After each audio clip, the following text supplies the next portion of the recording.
আসসালামু আলাইকুম। Skill development কোর্সে আপনাকে স্বাগতম। ক্লাস 2 আজকে আমরা শিখব সিএমডি, তারপরে DOS, CLI, GUI, CD, MD. সর্বপ্রথম সিএমডি মানে হচ্ছে কমান্ড প্রম্পট, আমরা যে কমান্ড করি সেটা।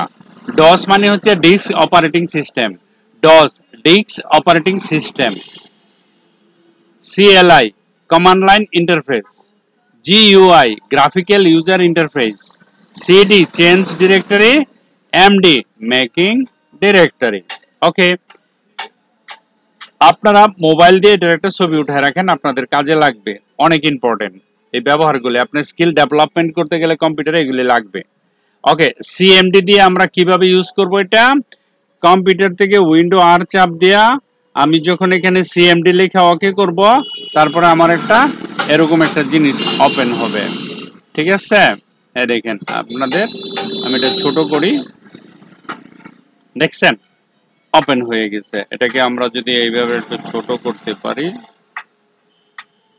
ওকে, ধরেন এখানে নিয়ে আসলাম, এটাকে একটু এদিকে নেই, এটা এদিকে। হ্যাঁ, এখন আমি কি করব, আপনাদের সিএলআই জিইউআই এর মধ্যে পার্থক্যটা দেখাবো।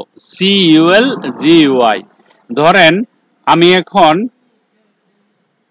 একটা ফোল্ডার বানাবো, রাইট ক্লিক, নিউ ফোল্ডার, তারপরে WOR কে ওয়ার্ক 1, ধরেন এরকম আমি একটা ফোল্ডার বানাইলাম, রাইট ক্লিক, নিউ ফোল্ডার। এই যে ফোল্ডারটা বানাইলাম, এভাবেই তো আমরা কাজ করি। এই জিনিসটা আমি গ্রাফিক্যাল ইউজার ইন্টারফেস, অর্থাৎ গ্রাফিক্যালি আমি দেখে দেখে একটা ফোল্ডার বানাইলাম। এটা হলো জিইউআই, গ্রাফিক্যাল ইউজার ইন্টারফেস। এই পদ্ধতি সেম আরেকটা ফোল্ডার যদি আমি এখানে বানাই, CLI command line interface, command line ইন্টারফেসের মাধ্যমে এখানে আরেকটা ফোল্ডার বানাবো। দেখেন আমি প্রথম এখানে যে এই জায়গাতে যাব, এখানে লিখবো সিডি, এই ডিরেক্টরিটা চেঞ্জ করব। আমি এইচপির ভিতরে আছি, ডেস্কটপে আসবো, তাহলে সিডি DESKTOP ডেস্কটপ লিখলে আমি ডেস্কটপে চলে আসলাম, চেঞ্জ ডিরেক্টরি করে ডেস্কটপে চলে আসলাম। এখন আমি যদি এই জায়গাতে একটা ফোল্ডার বানাতে চাই, আমাকে লিখতে হবে এমডি মেকিং ডিরেক্টরি। এমডি মানে মেকিং ডিরেক্টরি, আমি ব্যবহারটা দেখাচ্ছি।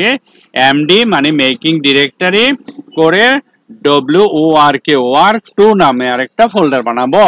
দেখেন আমি লিখছি এমডি, প্রথম ডেস্কটপে ঢুকছি, তারপরে এমডি লিখে ওয়ার্ক 2 লিখে যখন আমি এন্টার দিব, এন্টার দেওয়ার সাথে সাথে দেখেন এখানে একটা ফোল্ডার হয়ে গেছে। তাহলে এই যে ওয়ার্ক 1 বানাইলাম, আমি কি ইউজ করছি? Graphical user interface. আর এই যে ওয়ার্ক 2 বানালাম, সেটা আমি ইউজ করছি কমান্ড লাইন ইন্টারফেস। এখন কমান্ড লাইন ইন্টারফেস যারা ওয়েব ডেভেলপার, তাদের জন্য মাস্ট রিকমেন্ডেড, করতেই হবে, কারণ ফাস্ট কাজ করতে গেলে আপনাকে এটা করতে হবে। ঠিক আছে, আরেকটু ব্যবহার দেখাচ্ছি। ধরেন আমি এখানে আমি যতবার করলে রাইট ক্লিক, নিউ ফোল্ডার, একটা ফোল্ডার বানাইলাম। ঠিক আছে, ধরেন আমি একটা ফোল্ডার এখানে বানিয়ে ফেললাম। ঠিক আছে, কিন্তু আমি যখন কমান্ড লাইন ইন্টারফেস ইউজ করব, আমি একসাথে অনেকগুলি ফাইল বানাতে পারবো। কিভাবে বানাবো? ধরেন এমডি, আমি এখন যদি ফোল্ডারের নাম লিখি W1 স্পেস, তারপরে W2 স্পেস, তারপরে W3 স্পেস, তারপরে হচ্ছে W4 space, W5 space, W6 space, W7 space. ধরেন আমি এরকম ভাবে যদি লিখে যদি আমি এন্টার করি, আমার অনেকগুলি ফোল্ডার হয়ে গেছে, দেখছেন? তাহলে আমরা কি করতে পারি? যে কমান্ড লাইন ইউজ করে আমরা অনেক কিছু বানাতে পারি অনেক দ্রুত। কারণ আপনি ওয়েব ডেভেলপমেন্ট হলে আপনাকে অনেক দ্রুত কাজ করতে হবে এবং সঠিক নিয়মে কাজ করতে হবে। ঠিক আছে, তাহলে আমরা চেঞ্জ ডিরেক্টরি করতে পারলাম, এমডি দিয়া ফোল্ডার বানাইতে পারলাম, জিইউআই বুঝে গেলাম।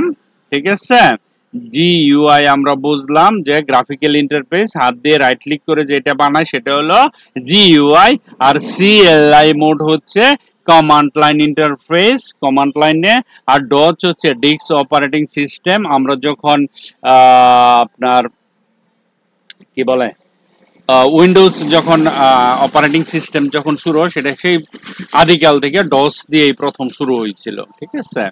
আর CMD মনে রাখবেন, এটার নাম হলো কমান্ড প্রম্পট, ঠিক আছে। এটার পুরো নাম হচ্ছে কমান্ড প্রম্পটকে সংক্ষেপে আমরা CMD বলি। তো আমরা কয়টা জিনিস আজকে শিখলাম দেখেন। CMD মানে হলো কমান্ড প্রম্পট, ডস মানে হলো ডিস্ক অপারেটিং সিস্টেম, ইন্টারভিউতে জিজ্ঞেস করবে প্রায়। CLI ইন্টারভিউতে জিজ্ঞেস করা হবে, পরীক্ষায় আসবে। Command line interface, GUI graphical user interface, CD change directory, MD making directory. আশা করি আপনারা একটা, দুইটা, তিনটা, চারটা, পাঁচটা, ছয়টা, এই ছয়টা কমান্ড আর জীবনেও ভুলবেন না, আমি যেভাবে বুঝাইছি। এবং ইউজার ইন্টারফেস এবং কমান্ড ইন্টারফেস জিনিসটা বুঝে গেছেন, ঠিক আছে। Okay, thank you very much for watching this video. Bye by.